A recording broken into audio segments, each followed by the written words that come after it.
98व्या साहित्य संमेलनामध्ये संतोष देशमुख प्रकरणाचेही पडसाद आपल्याला खरं तर पाहायला मिळतात।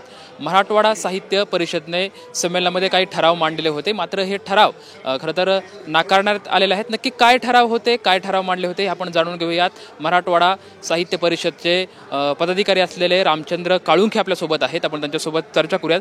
काय ठराव नक्की मांडलेले होते, त्यांच्याकडून काय उत्तर आलं? आपल्या सर्वांना ज्ञात आहे की बीड जिल्ह्यातील मस्साजोग येथील प्रकरण सध्या धगधगत आहे। त्यासोबतच परभणी येथील एक प्रकरण आहे। या प्रकरणाच्या तपासाला गती मिळावी आणि गुन्हेगाराला ताबडतोब शासन व्हावं अशी तेथील जनतेची मागणी आहे।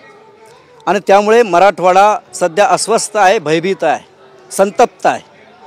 त्यामुळे या मराठवाड्याच्या भावना व्यक्त करणारा ठराव आम्ही अखिल भारतीय साहित्य संमेलनात मांडू इच्छित होतो, परंतु महामंडळ सध्या मुंबई या कार्यालयाकडे आहे, त्यांनी तो मांडण्यासाठी मान्यता दिली नाही।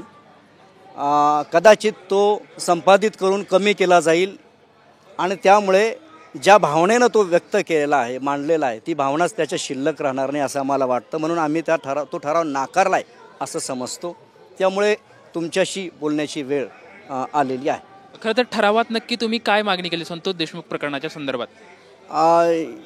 या जिल्ह्यामध्ये जे गुन्हेगारीकरण आहे आणि जो भ्रष्टाचार आहे आणि विशेषतः गुन्हेगाराला पकडून त्याला शिक्षा करण्याचं जे प्रकरण आहे, जे कारवाई आहे, तर ती त्वरित करावी मुख्यमंत्र्यांनी आणि पंतप्रधानांनी त्याकडे लक्ष द्यावं, जेणेकरून बीड जिल्ह्याची बदनामी थांबेल।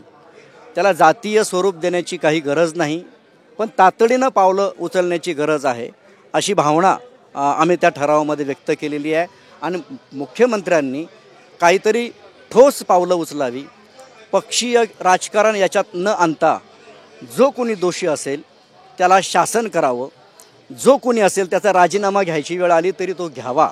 पण हे ठरावात आलेलं नाही, पण ही भावना आमची होती ती याच्यामध्ये मांडलेली आहे। आता ठराव पारित नाही केला तर तुमची भूमिका काय असणार आहे मराठवाडा साहित्य परिषदेची? हे ठराव शेवटी काय होतं, या ठरावामुळे जनतेमध्ये चर्चा होते, ठराव लोकांपर्यंत जातात, शासनाकडे पाठवले जातात।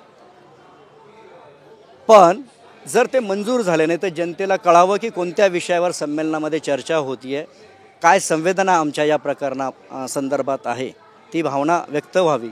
म्हणून जर ठराव नाकारले तर माध्यमांशी बोलून त्याला प्रसिद्धी देण्यात यावी, म्हणून मी काही पत्रकारांना हे ठराव पाठवलेले आहेत।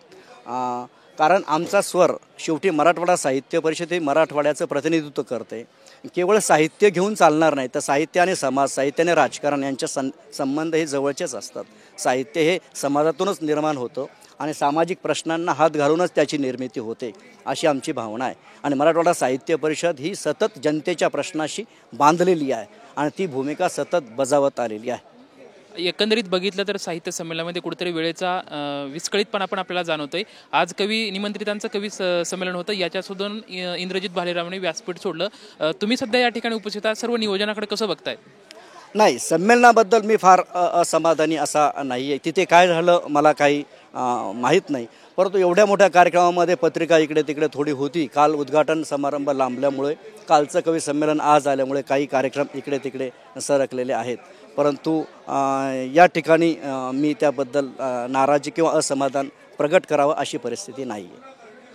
एकंदरीत जे मराठवाडा साहित्य परिषदकडून जे ठराव मांडण्यात आलेले होते त्यातल्या एका ठरावाला म्हणजे संतोष देशमुख प्रकरणातला जो ठराव आहे तो ठराव खरं तर संमेलनामध्ये नाकारण्यात आलेला आहे। त्याच्यामुळं कुठंतरी आमच्यामध्ये ती थोडीशी नाराजगी आहे आणि तो ठरावावरती त्यांनी विचार करावा अशी भूमिका या ठिकाणी मराठवाडा परिषदचे जे पदाधिकारी आहेत त्यांनी घेतलेले आपल्याला पाहायला मिळत आहे। कॅमेरामॅन विनोद कुमार सोबत लक्ष्मण जाधव, टीव्ही 9 मराठी, दिल्ली।